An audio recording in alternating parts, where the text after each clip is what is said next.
C'est un grand changement que s'apprêtent à vivre les policiers avec la réforme de Gérard Collomb. Le ministre de l'Intérieur souhaite une police plus moderne, plus proche de la population. Voyons les grandes lignes de ce projet avec le reportage signé Aurélie Schiller. Une brigade de contact plus proche de la population. C'est l'objectif de cette future police de sécurité du quotidien. Une police sur mesure, plus moderne. Les futurs policiers seront équipés de smartphones avec une application de contrôle d'identité en temps réel et des tablettes tactiles. 10 000 postes devraient être créés en 5 ans. L'idée n'est pas nouvelle. Mise en place en 1998 par Lionel Jospin, la police de proximité avait été supprimée par Nicolas Sarkozy en 2003. Créer des contacts avec les bailleurs sociaux, c'est important. Mais ce n'est pas la mission première de la police. Pour tester ce nouveau dispositif, une quinzaine de sites pilotes. Des dizaines de villes en France se sont déjà portées candidates.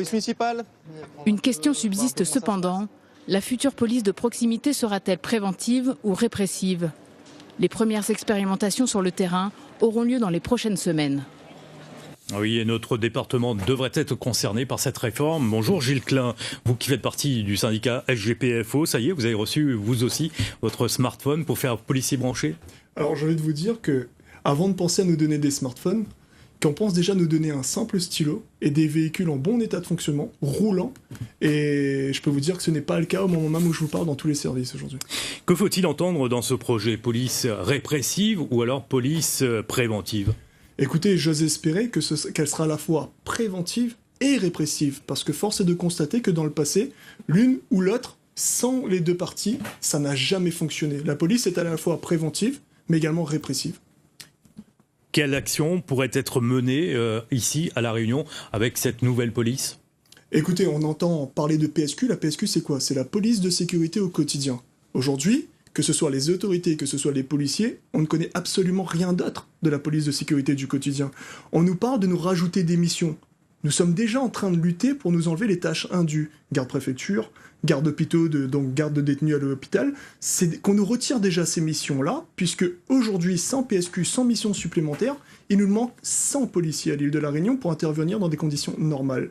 Donc j'ose espérer que si on nous rajoute des missions, qu'on nous rajoute déjà 100 fonctionnaires, plus les fonctionnaires nécessaires à ces nouvelles missions. 100 fonctionnaires sur le terrain ou alors dans les bureaux pour les tâches administratives? À la fois sur le terrain, mais à la fois dans les bureaux pour pouvoir traiter les tâches judiciaires et non administratives. L'administratif, c'est pas pour les policiers.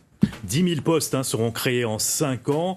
Vous êtes confiant? Vous avez adressé une demande aux autorités en ce sens pour avoir un renfort d'effectifs? Alors notre organisation syndicale se bat déjà depuis plusieurs années pour avoir 100 policiers supplémentaires. Est-ce qu'on est confiant? Non. Parce que ces 10 000 postes supplémentaires de policiers et de gendarmes étaient déjà annoncés avant la mise en place de la PSQ. Donc si on nous rajoute des tâches, si on nous rajoute des missions, c'est plus 10 000 postes qu'il faut. C'est 12, 13, 14, 15 000. Ça, c'est à déterminer par nos autorités.